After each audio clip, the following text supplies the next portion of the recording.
अस्सलामुअलैकुम दोस्तों और साथियों, उम्मीद है आप लोग खैरियत से होंगे। आज की इस वीडियो में मैं आपको बताऊंगा 5 ऐसे खाने वाली चीज़ें कि जिनके बारे में साइंसी तौर पे ये साबितशुदा है कि ये आपकी दिमागी सलाहियतों को, ब्रेन पावर्स को इस हद तक बढ़ाती हैं कि अगर आप इनको बाकायदा इस्तेमाल करते हैं तो ये वो तजर्बा होगा जो शायद इससे पहले कभी भी आपको ना हुआ हो। इन्हीं चीज़ों में अगर पहली चीज़ की बात करें तो वो है ग्रीन लीफी वेजिटेबल्स। आप इन सब्जियों का खसूसी तौर पे डॉक्टरों की तरफ से, न्यूट्रिशनिस्ट जो होते हैं, डाइटिशियंस होते हैं, उनकी तरफ से बार बार जिक्र सुनते हैं। पूरे जिस्म के मुख्तलिफ हिस्सों के लिए तो ये फ़ायदा देती ही हैं, लेकिन आपके दिमाग के लिए बेहतरीन चीज़ हैं। ग्रीन लीफी वेजिटेबल्स के अंदर जैसे बहुत मशहूर चीज़ें कौन कौन सी शामिल हैं, उसमें शामिल है ब्रोकली, उसमें शामिल है केल, उसमें शामिल है स्पिनच, उसमें शामिल है कॉलर्ड। ये वो सब्ज़ियां हैं जिनका आप जिक्र सुनते हैं। हो सकता है कि ये जब मैं बात कर रहा हूँ तो आपके ज़हन में आए कि ये तो महंगी सब्जियां हैं। इनमें गौर करें कि जो स्पिनच है वो पालक है, कितना महंगा है अगर आप इसको अपनी खुराक का हिस्सा बना लेते हैं। ग्रीन लीफी वेजिटेबल्स या पालक की अगर मैं खसूसी तौर पे, क्योंकि पाकिस्तान में बहुत ज़्यादा साग और पालक सर्दियों में तो ख़ास तौर पे इस्तेमाल किया जाता है, तो इसके अंदर क्या ऐसा चीज़ है कि जो आपकी दिमाग की सलाहियतों को बढ़ाता है।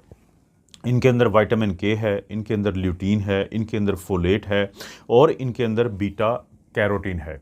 अब वो क्या चीज़ है कि जिसकी वजह से या क्या ऐसा काम आपके दिमाग के साथ होता है कि आपके दिमाग को फ़ायदा होगा। ये आपके बढ़ती हुई उम्र के साथ जो सोचने समझने की सलाहियतें होती हैं, बाज़ लोगों में वो कमज़ोर होना शुरू हो जाती है। इसे कहते हैं हम कॉग्निटिव डिक्लाइन। कॉग्निशन होता है सोचने का अमल, लेकिन उस सोचने समझने की सलाहियत में जो कमी है, उस कमी को ये स्लो कर देती हैं। इस तरह से आपकी दिमागी सलाहियतों में बाकी इज़ाफ़ों के साथ साथ सोचने समझने की जो सलाहियत है वो बहुत बेहतर हो जाती है। तो पहली चीज़ क्या है जो साइंसी तौर पे साबितशुदा है, वो है ग्रीन लीफी वेजिटेबल्स। दूसरे नंबर पे आती हैं फैटी फ़िश। फैटी फ़िश भी वही चीज़ है कि जिसका दिल की सेहत हो या खून की नालियों की सेहत हो या जिस्म के मुख्तलिफ आर्गन्स की सेहत हो, तो सब के सिलसिले में आप सुनते ही रहते हैं। लेकिन यहाँ पे खसूसी तौर पे मैं ज़िक्र करूँगा कि क्योंकि जो फैटी फ़िश होती हैं उनके अंदर होता है ओमेगा 3 फैटी एसिड, उनके अंदर होता है अच्छे वाली जो हेल्दी फैट्स होती हैं वो होती हैं, जिनकी वजह से एक मखसूस किस्म की दिमाग में प्रोटीन, जिसको हम बीटा एमोइलॉइड प्रोटीन कहते हैं, तो वो कम हो जाती है। अब यही वो प्रोटीन है कि जिसका बनना और आपके दिमाग में डिपॉजिट होना या वहाँ पे रहना आपको दिमागी बीमारियाँ जो होती हैं, जैसे अल्जाइमर डिजीज़ होती है, तो उनकी तरफ लेके जाती है। देखिए, मछलियों के सिलसिले में हम एक चीज़ ख़ास तौर पे लोगों को समझाते हैं कि आपने एक चीज़ पे नज़र रखनी है कि जो मछली होती है, फार्मी से ज़्यादा एक तो कुदरती जो दरियाई मछली होती है वो इस्तेमाल करें, और दूसरा वो मछलियाँ जो जिनकी उम्रें ज़्यादा होती हैं तो वो कम इस्तेमाल करें और जो समंदर की वो मछली जो लंबा, जिनकी एज होती है, लंबे अरसे तक ज़िंदा रहती हैं, तो उनके अंदर मरकरी ज़्यादा हो सकता है।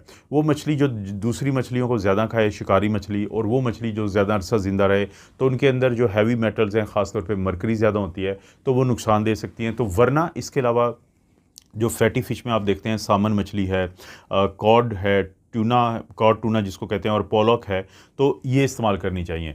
अब क्योंकि मैंने जैसे ज़िक्र किया था कि फ़ैटी फ़िश में ओमेगा 3 फैटी एसिड खसूसी तौर पे एक ऐसी चीज़ है जो आपको फ़ायदा देता है, लेकिन कुछ लोग जो अपनी दिमागी सलाहियतों को बढ़ाना चाहते हैं, लेकिन वो ओमेगा 3 तो चाहते हैं, लेकिन वो नहीं चाहते मछली का इस्तेमाल करना। बाज़ लोग स्ट्रिक्ट वेजिटेरियन होते हैं, तो उनके लिए है कि वो फ्लैक्स सीड्स जो है, ये अलसी के जो बीज होते हैं, वो इस्तेमाल कर सकते हैं। सप्लीमेंट्स भी खैर मिलते हैं मार्केट से, आप ओमेगा 3 के जो वो फ़िश ऑयल या फ़िश ऑयल के अलावा भी मुख्तलिफ सप्लीमेंट मिलते हैं, तो उनको इस्तेमाल कर सकते हैं। फ्लैक्स सीड्स इस्तेमाल कर सकते हैं। एवोकाडो नामी फल होता है, ब्राज़ीलियन है लेकिन साउथ अमेरिकन है, लेकिन अब पाकिस्तान में भी अवेलेबल है, वो इस्तेमाल कर सकते हैं। इसी तरह से वॉलनट जो अखरोट टाइप की चीज़ होती है, तो वो भी एक अच्छा ज़रिया है आपको ओमेगा 3 फैटी एसिड का। उसके बाद बारी आती है बेरीज़ की। स्ट्रॉबेरी, ब्लूबेरी आपने देखा होगा मार्केट से बहुत आसानी से मिल जाती हैं। जो बेरीज़ हैं, इनका जो रंग होता है, इनका जो मखसूस, स्ट्रॉबेरी को अपने दिमाग में लाएं, उसका जो मखसूस किस्म का रंग होता है, वो एक ख़ास कंपाउंड्स होते हैं जिनको हम फ्लेवोनॉइड्स कहते हैं। अब ये जो फ्लेवोनॉइड्स होते हैं, ये वो चीज़ है कि जो आपके दिमाग की यादाश्त जो है, आपको बहुत ज़्यादा उसको बेहतर कर देती है। और इसी तरह से जो आपका यादाश्त का कम होना होता है, जिसको हम मेमोरी डिक्लाइन कहते हैं, तो चाहे तो इस्तेमाल हो वो स्ट्रॉबेरी का, चाहे वो इस्तेमाल हो ब्लूबेरी का, तो ये दोनों का इस्तेमाल जो है आपकी यादाश्त में कमी को रुकावट डालते हैं और आपकी यादाश्त जो है वो बहुत बेहतर रहती है। इसके बाद बारी आती है चाय और कॉफ़ी की। अब चाय और कॉफ़ी में आपको पता है कि कैफ़ीन, ख़ास तौर पे अगर मैं कॉफ़ी की बात करूं, कैफ़ीन की 4 से 5 अगर जो लोग कॉफ़ी के कप पीते हैं तो कौन-सी वो खूबी है जो आपको नहीं बताई जाती। अभी मैं पिछले दिनों हमारी एक मेडिकल की एक बुक है सीएमडीटी, उसका 2025 का वर्ज़न मैं पढ़ रहा था, तो उसमें किसी बीमारी का ज़िक्र था। तो उसका उसका बड़ा बड़ा क्लियरली एक चीज़ लिखा हुआ था कि कॉफ़ी पीने वालों लोगों को ये प्रॉब्लम नहीं होता। वो मोस्ट प्रोबेबली ल्यूकीमिया की कोई टाइप थी, ब्लड कैंसर की कोई टाइप थी, लेकिन आगे लिखा हुआ था इसकी वजह का नहीं पता है। इसी तरह से आपको पता है कि दिल के मामलात में भी कहते हैं। तो इसके अंदर जो कैफ़ीन होता है, तो वो जो कैफ़ीन है वो आपके जो मेंटल फंक्शन जो है उनको भी बेहतर करता है। आपकी नई चीज़ें जो सीखने की सलाहियत होती है उसको भी बेहतर करता है। हम सुबह उठते ही, एक चीज़ समझाने के लिए मैं आपको सिर्फ बता देता हूँ कि हम सुबह उठते ही, अक्सर लोगों की बात कर रहा हूँ कि वो चाय या कॉफ़ी पीते हैं और उसके बाद वो कहते हैं कि हमने चाय या कॉफ़ी पी है तो हम अब उठ गए हैं, हमारी आँख खुल गई है, अब हमें कुछ समझ आ रही है। इसका मतलब है कि ये जो कैफ़ीन होती है इसका डायरेक्ट ताल्लुक़ होता है हमारे दिमाग को उठाने से, अराइज़ल से, सीएनएस स्टिमुलेंट से। तो इस स्टिमुलेशन के अलावा भी जो आपकी याददाश्त, नई चीज़ों को सीखना और भी बहुत सारे फ़ायदे आपको चाय और कॉफ़ी से मिलते हैं। तो और ये साइंसी तौर पे साबितशुदा है कि चाय और कॉफ़ी का इस्तेमाल आपके दिमाग की सलाहियतों को, पावर्स को बढ़ाता है। और सबसे आखिर में अगर बात करें हम, वो है वॉलनट्स। वॉलनट्स क्या है? अभी थोड़ी देर पहले ज़िक्र हुआ था कि ओमेगा 3 फैटी एसिड इसके अंदर ज़्यादा होता है, तो अखरोट का।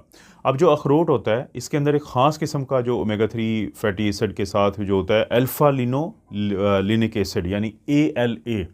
ये आप सुनते रहते हैं कि omega 3 fatty acids, healthy fats, बेहतरीन जो चीज़ होती है वो क्या है? ALA है।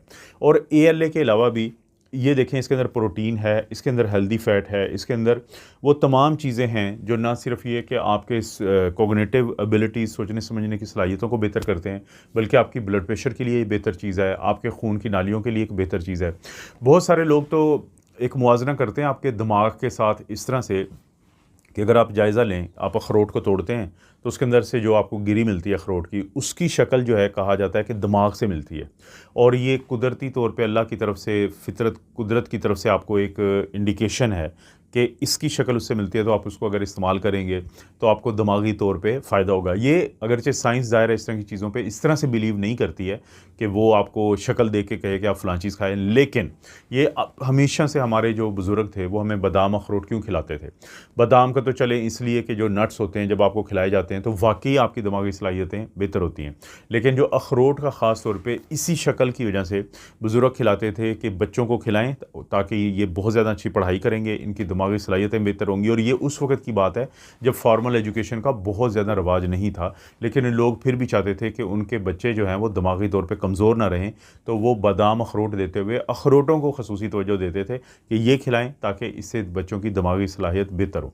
तो दोस्तों, ये साइंसी तौर पे साबितशुदा 5 वो खाने वाली चीज़ें हैं कि जिनके खाने से आपके दिमागी ताकतों में इतना इजाफा हो जाएगा जिसका पहले तजर्बा आपको नहीं हुआ होगा।